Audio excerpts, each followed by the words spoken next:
ಗ್ರಾಮ ಪಂಚಾಯಿತಿ ಮಟ್ಟದಲ್ಲಿ ಈ ಒಂದು ಕಾರ್ಯಕ್ರಮವನ್ನು ಯಶಸ್ವಿಗೊಳಿಸಬೇಕು ಅಂತ ಹೇಳ್ಬಿಟ್ಟು ನಮಗೆ ಸರ್ಕಾರದಿಂದ ಸೂಚನೆ ಇದೆ.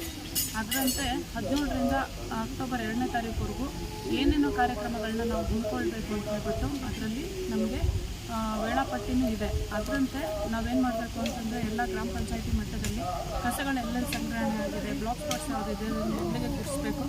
ತದನಂತರ ಅದು ಗ್ರಾಮ ಪಂಚಾಯತಿಯವರು ಅದನ್ನು ಒಂದು ವೇಳಾಪಟ್ಟಿ ಅಂತ ಮಾಡಿಕೊಂಡು ಯಾವ್ಯಾವ ಜಾಗವನ್ನು ಯಾವತ್ತೂ ಕ್ಲೀನ್ ಮಾಡ್ತೀವಿ ಅಂತ ಹೇಳ್ಬಿಟ್ಟು ಎಲ್ಲ ಅಪ್ಲೋಡ್ ಮಾಡಲಾಗಿದೆ. ಆ ರೀತಿ ಒಂದು ಸೂಚನೆ ಇದೆ. ಅದರಂತೆ ಒಂದು ಏನು ತಾಲೂಕು ಮಟ್ಟದಲ್ಲಿ ದೊಡ್ಡ ದೊಡ್ಡ ಯಾವುದು ಒಂದು ಸಾರ್ವಜನಿಕ ಸ್ಥಳಗಳಿರ್ಬೋದು, ನಮ್ಮ ಇದು ಹಿಸ್ಟಾರಿಕಲ್ ಪ್ಲೇಸಸ್ ಇರ್ಬೋದು, ಅವುಗಳನ್ನೂ ಕೂಡ ಈ ಒಂದು ಆಂದೋಲನದಲ್ಲಿ ಸ್ವಚ್ಛತೆಯನ್ನು ಮಾಡಲಿಕ್ಕೆ ಕ್ರಮ ಕೈಗೊಳ್ಳಬೇಕು ಅಂತಿದೆ. ಅದೇ ರೀತಿ ಇವತ್ತು ಮಲ್ಮಾಸ್ನಹಳ್ಳಿ ಗ್ರಾಮ ಪಂಚಾಯಿತಿಯಲ್ಲಿ ಈ ಕಲ್ಯಾಣಿಯನ್ನು ನಾವು ಆರಿಸ್ಕೊಂಡು ಇವತ್ತೇನು ಗ್ರಾಮ ಪಂಚಾಯಿತಿ ನಮ್ಮ ಅಧ್ಯಕ್ಷ ಇರ್ಬೋದು, ನಮ್ಮ ಗ್ರಾಮ ಪಂಚಾಯಿತಿ ಸಿಬ್ಬಂದಿ ಇರ್ಬೋದು, ನಾವು ತಾಲೂಕು ಮಟ್ಟದ ತಾಲೂಕು ಪಂಚಾಯಿತಿ ಸ್ಟಾಫ್ ಇರ್ಬೋದು, ನಮ್ಮ ನರೇಗಾದವರು, ನಮ್ಮ SHG ಮಹಿಳೆಯರು, ನಮ್ಮ ಗ್ರಾಮಸ್ಥರು, ಮಲ್ಮಾಸ್ನಹಳ್ಳಿ ಗ್ರಾಮಸ್ಥರು ಎಲ್ಲರೂ ಸೇರಿಕೊಂಡು ಕೈ ಜೋಡಿಸಿ ಈ ಒಂದು ಸ್ಥಳವನ್ನು ಇವತ್ತು ನಾವು ಕ್ಲೀನ್ ಮಾಡ್ತಿದ್ದೀವಿ.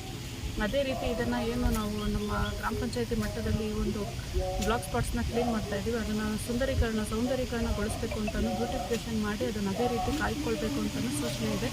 ಅದರಂತೆ ನಾವೆಲ್ಲ PDOಗಳಿಗೂ ನಾವು ಡೈರೆಕ್ಷನ್ಸ್ ಕೊಟ್ಟಿದ್ದೀವಿ. ಎಲ್ಲೆಲ್ಲಿ ಮಾಡಲಿಕ್ಕೆ ಅದನ್ನು ಸೌಂದರ್ಯೀಕರಣ ಮಾಡಲಿಕ್ಕೆ ಸಾಧ್ಯವಿದೆ ಅದನ್ನೆಲ್ಲ ಮಾಡ್ತಾಯಿದ್ದಾರೆ. ಅದೇ ರೀತಿ ನಮ್ಮ ಸಫಾಯಿ ಕರ್ಮಚಾರಿಗಳಿಗೆ ಆರೋಗ್ಯ ಶಿಬಿರವನ್ನು ಹಮ್ಮಿಕೊಳ್ಬೇಕು ಅಂತಲೂ ಸೂಚನೆ ಇದೆ. ಅದು ಕೂಡ ನಾವು ಮಾಡಲಿಕ್ಕೆ ಕ್ರಮ ವಹಿಸ್ತೀವಿ. ಇಷ್ಟು ಹೇಳ್ತಾ ಇದೇನು ಸರ್ಕಾರದ ಒಂದು ಮಹತ್ವಾಕಾಂಕ್ಷೆ ಯೋಜನೆ ಇದೆ, ಇದನ್ನು ಯಶಸ್ವಿಗೊಳಿಸಲಿಕ್ಕೆ ನಾವೆಲ್ಲರೂ 100ಕ್ಕೆ 100ರಷ್ಟು ಶ್ರಮ ವಹಿಸ್ತೀವಿ ಅಂತ ಹೇಳ್ತಾ ನನ್ನ ಮಾತು ಮುಗಿಸ್ತೀನಿ. ಶ್ರಮದಾನ ಎಲ್ಲ ದೇಶಕ್ಕಾಗಿ ಶ್ರಮದಾನ ಅನ್ನೋ ಒಂದು ಘೋಷವಾಕ್ಯದಲ್ಲಿ ಇವತ್ತು ಸ್ವಚ್ಛತೆ ಕಾರ್ಯಕ್ರಮವನ್ನು ಮಾಡ್ತಾ ಇದ್ವಿ. ಇದು ಸ್ವಚ್ಛತೆ ಅಭಿಯಾನ ಅಲ್ಲ, ಸ್ವಚ್ಛೋತ್ಸವ ಅನ್ನೋ ಒಂದು ಘೋಷವಾಕ್ಯದಲ್ಲಿ ಇವತ್ತು ಏನು ಸೆಪ್ಟೆಂಬರ್ 17ರಿಂದ ಅಕ್ಟೋಬರ್ 2ರವರೆಗೆ ಉತ್ಸವವನ್ನು ಮಾಡ್ತಾ ಇದ್ವಿ. ಎಲ್ಲ ಸಮುದಾಯ ಕಟ್ಟಡಗಳು, ಸಮುದಾಯ ಏನು ಕಾರ್ಯಕ್ರಮಗಳ ರೀತಿಯಲ್ಲಿ ನಾವು ಸಮುದಾಯವನ್ನು ಒಗ್ಗೂಡಿಸಿಕೊಂಡು ಸ್ವಚ್ಛತೆಯನ್ನು ಮಾಡಿ ಇಡೀ ದೇಶಕ್ಕೆ ಒಂದು ಸ್ವಚ್ಛ ಭಾರತವನ್ನು ನಾವು ನಿರ್ಮಾಣ ಮಾಡುವತ್ತ ಇವತ್ತು ನಾವು ಹೊರಟಿದ್ದೀವಿ. ಎಲ್ಲರೂ ಕೂಡ ಕೈ ಜೋಡಿಸಿ ನಮ್ಮ ಮನೆ, ನಮ್ಮ ಗ್ರಾಮ, ನಮ್ಮ ರಸ್ತೆ ಎಲ್ಲವನ್ನು ಸ್ವಚ್ಛಗೊಳಿಸುವ ಮೂಲಕ ಸ್ವಚ್ಛ ಭಾರತಕ್ಕೆ ಕೈ ಜೋಡಿಸಬೇಕು ಅಂತ ಈ ಸಂದರ್ಭದಲ್ಲಿ ಕೋರ್ತೀನಿ.